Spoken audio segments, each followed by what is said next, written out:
एक बहुत बड़ा ताजीर तिजारत में बर्बाद हो गया। लोगों से उधार ले लेकर अपना गुजारा चलाने लगा। फिर जब वक्त पर लोगों के पैसे वापस ना कर पाया तो लोग उसके घर तक आ पहुंचे और उसे धमकियां देने लगे। फिर एक दिन लोग उसे काजी के पास ले गए। काजी ने फैसला सुनाया, तुम्हारे पास आज रात का वक्त है, पैसे वापस करो, नहीं तो कल तुम्हें कैद कर दिया जाएगा। उस दिन वह बहुत ज्यादा मायूस हो गया और घर आकर रोने लगा। उसकी हालत खराब होने लगी। बीवी को डर लगने लगा कि कहीं जल्दबाजी में कोई गलत कदम ना उठा बैठे। उसकी बीवी बहुत अक्लमंद और नेक खातून थी।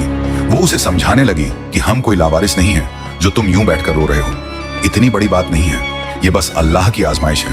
पहले अच्छे दिन थे, अब चले गए हैं और बुरे दिन आ गए। देखना बहुत जल्द बुरे दिन भी चले जाएंगे। तुम बस अल्लाह पर भरोसा रखो और सब्र से काम लो, और आज रात जैसा मैं कहती हूँ वैसा ही करो, फिर इंशाअल्लाह सब ठीक हो जाएगा। बीवी ने उसे मशवरा दिया, आज रात हम अटकर दुरूद शरीफ पढ़ते हैं, फिर देखना अल्लाह अपने हबीब के सदके क्या करम करते हैं। फिर वो घंटों तक दुरूद पढ़ते रहे। पढ़ते पढ़ते बीवी सो गई, लेकिन ताजिर मदीना की तरफ मुंह करके रोता रहा और दुरूद पढ़ता रहा। जब आधी रात हुई तो उसकी आंख भी लग गई और सो गया। ख्वाब में आका सल्लल्लाहु अलैहि वसल्लम की जियारत नसीब हुई तो मिस्कीनों के मददगार आका रहमतुल आलमीन ने फरमाया, ऐ मेरे उम्मती परेशान ना हो, बल्कि जाकर बसरा के वज़र अली बिन ईसा को मेरा सलाम दो, तुम्हारा काम हो जाएगा। तो ताजिर कहने लगा, कुर्बान जाऊं आका, वो मुझ गरीब की बात पर कैसे यकीन करेगा। तो आका ने फरमाया, वज़र को बताना तुम जो हर रोज मुझ पर 400 मरतबा दुरूद पढ़ते हो। वो आज की रात तुम थके हुए थे, इसलिए 200 मरतबा ही पढ़कर सो गए थे। ये बात सुनकर वह तुम्हारा यकीन कर लेगा। सुबह वह ताजिर नींद से उठा तो खुशी से झूमने लगा। बीवी को ख्वाब वाली हकीकत बताई। बीवी ने कहा, देखा मैंने कहा था कि हम लावारिस नहीं।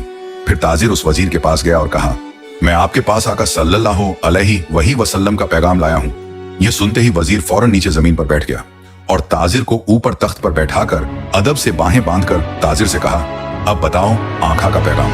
ताजिर ने बताया, तुम आका पर हर रोज 400 बार दुरूद पढ़ते हो, पिछली रात सिर्फ 200 पढ़े और तुम सो गए थे। वजीर सजदे में गिर पड़ा और रोने लगा। फिर उसने ताजिर को गले लगाया और पूछने लगा, लोगों का कितना कर्ज है तुम्हारे ऊपर। ताजिर ने बताया, 4000 दीनार। वजीर ने कहा, मैं तुम्हें 4000 नहीं बल्कि 8000 दे रहा हूँ। और जब यह बात काजी को पता चली तो काजी ने कहा, ताजिर का कर्ज मैं अदा करना चाहता हूँ। और जिनके पैसे थे उन्होंने कहा, हमने इसे कर्ज माफ कर दिया।